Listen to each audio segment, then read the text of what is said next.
Hey, I'm Jeff and welcome back to another video. Well, it happened. We have our first casualty since taking all of my cacti outside for the summer. So let's check it out. This is my euphorbia white ghost, which was right up here. And I'm actually not surprised that this happened. And I'm actually kind of glad just because it was in this smaller pot and it was really top heavy. So yeah, it fell over a couple times while indoors, but this one has a good root system. So I'm going to select a pot that is a little bit wider just because as these grow, they tend to get pretty top heavy. And you might be asking yourself, why does this plant have a bunch of black splotches? Well, I'm actually quite upset about that because I did bring all of my cacti from upstairs in my house here outside for the summer. Now I did have them all kind of lined up in this area where they were getting full shade. And the goal is to slowly acclimate these plants to full sun when you bring them outside. So it's got some pretty significant sunburn right there. And unfortunately, it will never get back to the white or green. It will always be this kind of black brown color. This little piece broke off, so I will show you how to propagate this little arm, which came from right here.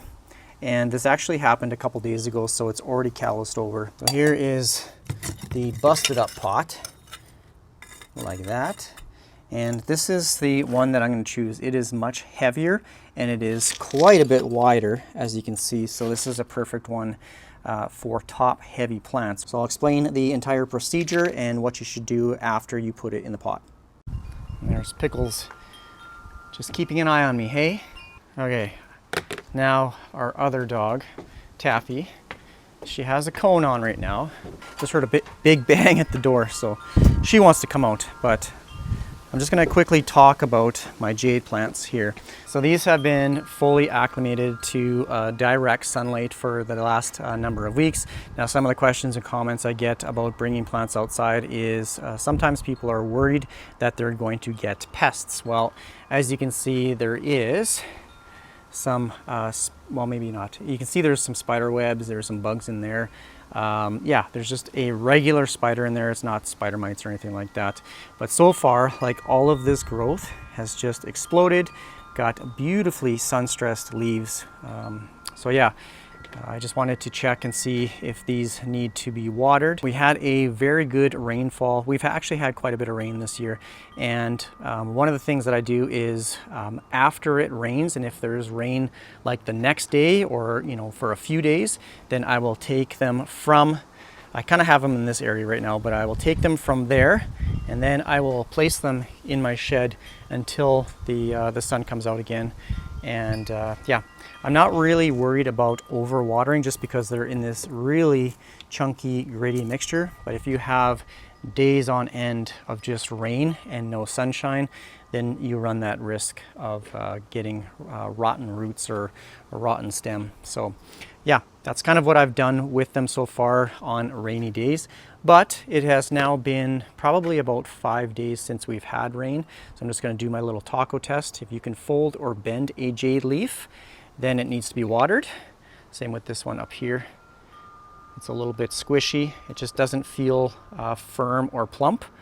And you can do the top ones as well as the bottom ones. I've had this comment a couple times, but some people say that the lower leaves are a little bit squishy or soft, but the top ones are still pretty firm. I would say if you're starting to feel any of the lower leaves get a little bit soft or squishy, then give it some water. You don't have to wait till the top ones are you know, extremely squishy. So that's my advice with that. If the lower leaves are starting to get a little bit pliable, then just give it some water. You're not going to hurt it for sure. It'll usually take a few days for all of those leaves to just plump up again. And same with this one. It's not terrible, but you can see they are, well, this one's actually okay. Lower leaves, this one's not too bad actually. Definitely more plump than the other ones. This one here, this one's actually okay. Some of these lower ones. So this one's good. This one's okay. And for Golem Jades, this one's nice and plump. This one, I just want to show this. You can see it's a little bit bendable. There's no wrinkles in it. It's a little bit, it feels really firm, so that's good. These ones over here, you can see I can bend it a little bit. It's a little bit squishy. So this one I'm going to water. This cactus also fell out, and this one I'm going to water as well. So I'm just going to bring this right over here, and all I'm going to do is just soak this grady mixture without blasting all the soil out of the pot. And then I'm just going to let that drain through until it comes out the bottom here. And I'm going to do this a few times until I know the plant is thoroughly saturated. And then I'm not going to water until it's absolutely bone dry again, and then I can check the leaves. And that's what jade plants get in their natural environment. They'll get a very heavy rain and then they will dry out completely. So that's soak dry method. So I'm just going to put that in there and give it a few soaks. Now, of course, if we were expecting rain in the next day or two, then I would just leave them alone. But it looks like it's going to be pretty hot and dry for the next probably about a week or so. Over the weekend, it's supposed to be 30 degrees or more with the humidity. One day it's supposed to be like 39 degrees Celsius, that's going to be a scorcher. So I want to make sure that these are well watered before we get that big heat wave. So I've soaked it probably 5 or 6 times. I'm just going to let that drip down, and then I'm going to bring my other one over here as well. So this one, it is heavy. And that's all I do for when I bring my plants outside. So these will definitely be needing more water. I guess the frequency is more than it would be indoors. So I'm probably watering this maybe every 3 to 5 days, whereas if they're indoors in the summer, it's probably getting watered maybe once every 2 weeks. I don't know what her obsession is with the garden hose, but it's usually on like the blast setting. She likes this one. What is it, full? There, this is the one she likes. You're crazy. Another big thing is fertilizing through the summer months. You want to make sure that it is getting sufficient nutrients as well as sunlight and water. That's pretty much the only things it needs to grow. I am using a slow release fertilizer, so these little fertilizer pellets right there. It's probably been a while since I've added them, so I can probably add some more. You just want to make sure that it gets nutrients so that it can facilitate a growth of the plant throughout the summer months. So you're going to bring the plant up here, so I'm just going to put, poke myself, put them in like that. Came in a little aggressive, but the reason why I'm going to do it up here is I have my little table and chair, and I do have a couple different types of soil. So I just wanted to show what I use. So this is the VeryPlants Molly's succulent and cactus mix. This stuff is just super gritty. That's what I use for pretty much all of my cacti and succulents. So here's what it looks like. It is very well draining, so it provides a lot of airflow to the roots. It doesn't hold on to moisture for a long time, which, as you can see, these roots are pretty thin and fibrous, so they're prone to root rot, and root rot happens when you have soil that stays wet for too long. The roots can't breathe, and then bacteria just form, and eventually it rots the roots. So this minimizes that, especially if you are a heavy waterer. You can also use a commercial potting soil like cactus, palm, and succulents. This one is more peat-based, but it does have amendments like sand and perlite and all that kind of stuff. So you can see the difference between the two. This one has a little bit more moisture retentive properties, and I find a lot of times this type of soil becomes hydrophobic, which means the soil actually repels water, so it doesn't absorb it or hold on to it for the roots to use. So I prefer this, but if you want to use a cheaper, more affordable option, then this is suitable as well. Now, because this piece already broke off and it is calloused over, you can see it right there, I'm actually going to show it on this one right here. So I'm going to cut off this kind of gross looking one. So I'm just going to take a cutting like that. Now you want to be very careful because it's going to have this white sappy substance. Now you definitely don't want to touch that because it can be a little bit more on the, I guess, like it acts as an irritant, I guess. Should probably be wearing gloves, but you want to just let that kind of drip out, and I'll let this end here callus over for a couple days. So yeah, just be cautious of that sappy stuff. I'm just going to put it right off to the side like that. I'm going to take this support stake off because it's no longer growing lopsided. So I'm just going to take that off, and then I will add some of that succulent mix into the pot. We're all stuck together here. I'm just going to cut it. I need some actual scissors here. What is happening? This thing is just falling apart. That was a little more harder than it needed to be. Normally before I do a repot, I will water the plant only if it needs to be watered. So I'll water it a couple days prior to doing the actual repot. And I'll do that for a couple reasons. One, sometimes it will loosen up hard soil. Plus it will also hydrate the plant. So if it needed to be watered, I want it to be at its healthiest so that when you do the repot, sometimes that can be a little bit stressful for the plant. So I did not water this one just because it had fallen over, but I want to show how I water this one after I do the repot.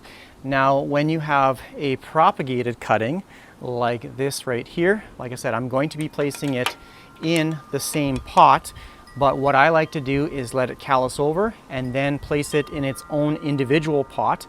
And I won't water for probably about the first week or so. Now the main reason for that is because it doesn't have roots. So if I just stick it in a container like this with some soil and then I water it in, it's just going to run the risk of causing rot along the stem just because there's no roots to utilize or soak up that moisture in the soil.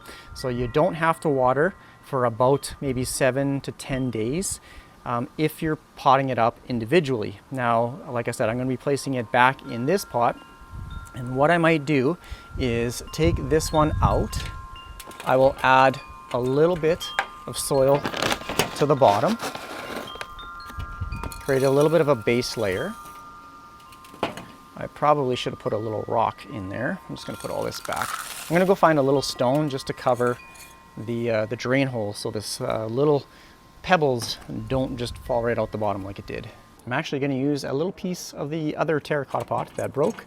It'll cover the drain hole like that, but I don't want it to stop the water from draining out.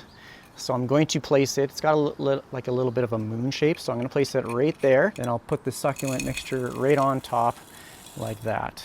And I'm just going to size up the cutting like that.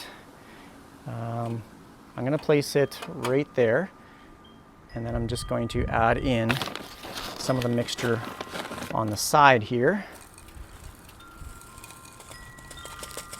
And then I'm going to give it some water. So I'm just going to use my pencil just so it doesn't flop over. And then I'll add the other cutting in here as well. Maybe something like that. It's on its own. So I'm going to find the cut end, and I'm going to place it maybe like an inch or two into the soil. And this one does have a bit of a curvature as well. So I'm actually going to pot it just on a curve so that it is straight up and down like that. And then I'm just going to dump in the mixture for this one as well, just using the pencil just to kind of poke it around the roots, maybe something like that. So I am going to water this one because the mother plant there was pretty dry. So just tap that, shake it, make sure nothing falls over. This one wants to tip this way, so I'm just going to pull it towards me a little bit. It will settle, or it'll solidify the plant once I give it some water, but I just don't want it to flop over. So I'm actually going to put it towards me a little bit more. Just add some mix just off to the side. It is scorching hot right now. Okay, something like that. Now carefully, I'm just going to bring it down here, give it some water, and if I need to, then I could provide a support stake back in it again. Now I'm just going to lightly water here first, and then just pack down the soil a little bit, just along the sides, because this one, it's a little floppy. So now that it's kind of packed down a little bit, then I can give it a good soaking here. So I wanted to maybe water more on this side, but I'm not too worried about this one. I guess we'll see in a couple weeks here whether it survives or not. The way to tell whether it's established roots in like a couple weeks is just give it a little tug. If you feel any resistance, then it has roots. If it can move easily or you can pull it right out, then it does not have any roots. That's what I do with all of my succulent propagations. So even with my, ooh, there's lots of spider webs in this. Jade cutting, same thing. If you can pull it out easily, it does not have any roots. If you feel resistance, or if you can pick it up like this, then it's rooted. So these cuttings are fully rooted. I am going to leave it in this area, maybe on the lower portion right here, because it is acclimated to full sun right now. You want to make sure that you continue to give it bright light, just because this plant, this euphorbia white ghost, does not have much green or as much chlorophyll as the other plants. So this one, any variegated plant will need higher light.